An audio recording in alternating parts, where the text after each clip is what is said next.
तेरी गैंग हीरा मलास्कारिया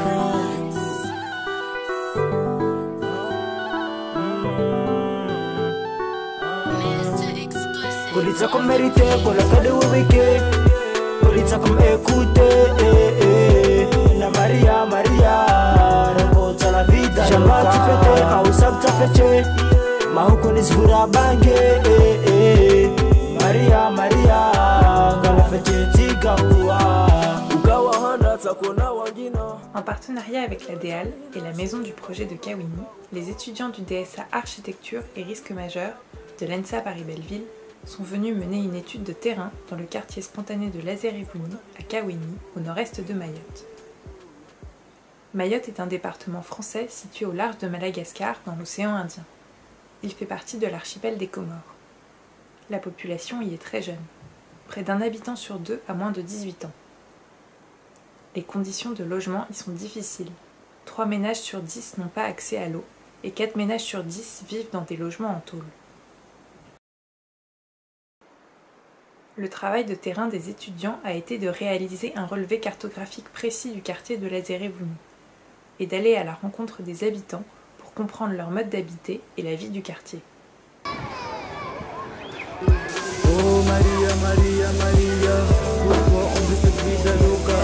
Galia, Galia, Galia, Baginal Bura de Langausa. Oh Maria, Maria, Maria, pourquoi on veut cette vie d'Aloka? Galia, Galia, Galia, Baginal Bura de Langausa.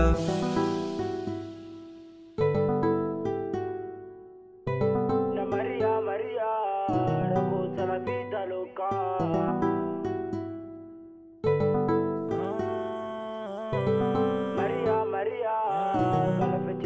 Le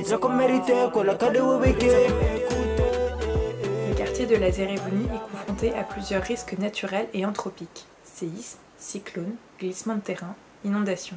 Depuis mai 2018, des secousses sismiques de faible intensité surviennent régulièrement. Le quartier s'est développé sur des pentes abruptes et il est traversé par 3 ravines.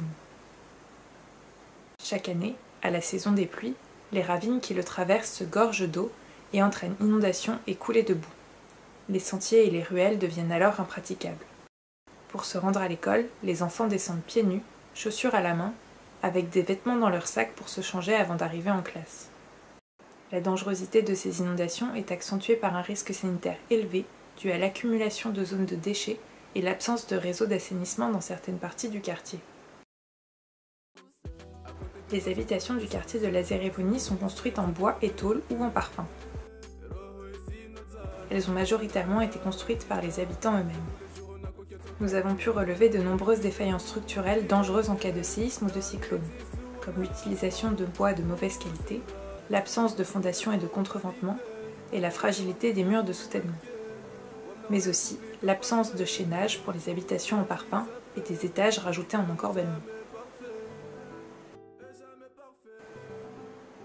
À la suite du diagnostic de terrain, les étudiants ont élaboré des projets de développement urbain visant à réduire les vulnérabilités du quartier face aux différents risques. La dernière partie de leur travail a été de proposer un système de renforcement parasismique et paracyclonique pour les maisons construites en bois et tôle. Celles-ci représentent 68% des habitations du quartier. En cas de séisme de forte intensité ou de cyclone, les conséquences pourraient être désastreuses. Un premier prototype a été réalisé lors d'une semaine de workshop de construction à l'ENSA Paris-Belleville, en reproduisant au mieux les contraintes matérielles et techniques du terrain. Voici la reproduction de la structure d'une des maisons relevées lors de l'étude de terrain à Mayotte. Lorsque des sollicitations sismiques ou cycloniques lui sont appliquées, la structure est trop fragile pour résister.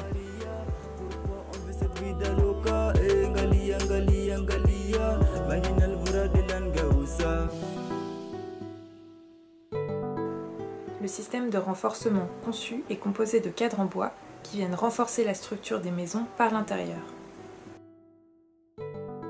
Le système est à faible coût et ne requiert pas de savoir-faire spécifique.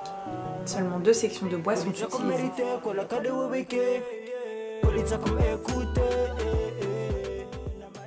Les découpes réalisées à la scie égoïne et les assemblages par clous ou vis sont facilement reproductibles par les habitants du quartier.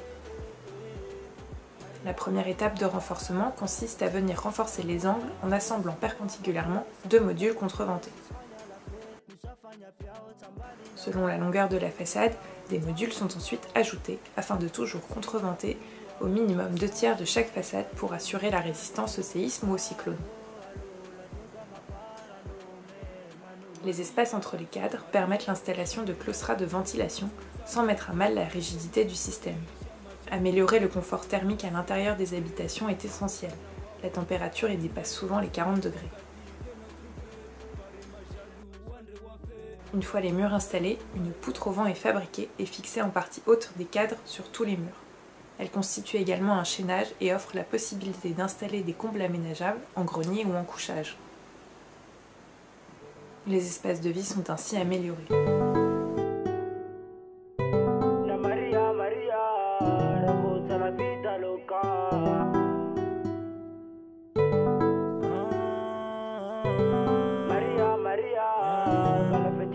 Polizia comme mérité, quella cade weke. Polizia comme écouté. Na Maria, Maria, rambota la vita. Jamba tipete, au sabta fece. Mahuku nisvura bange. Maria, Maria. En toiture, deux cadres en U s'assemblent pour contreventer horizontalement la maison. Ces éléments de charpente créent deux portiques stables aux extrémités.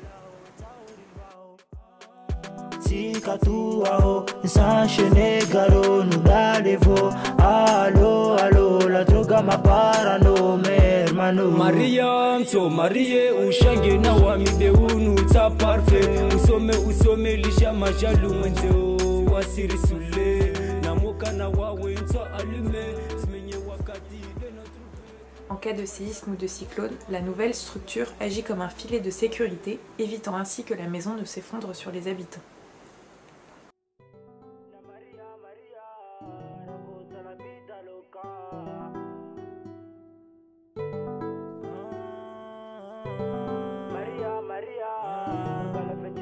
Polizia comme mérité, quella cade weke. Polizia comme écouté. Na Maria, Maria, rambota la vita. Jamba tipete, au sabta fece. Mahuku nisvura bange.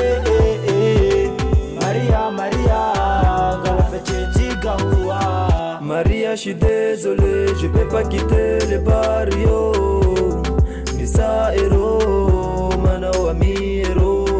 Livraison Walter de Alivreo, de Boya Wendelia au barrio. Usiniamini, jambani izedangalie zinfo. Zinfo, bele chao.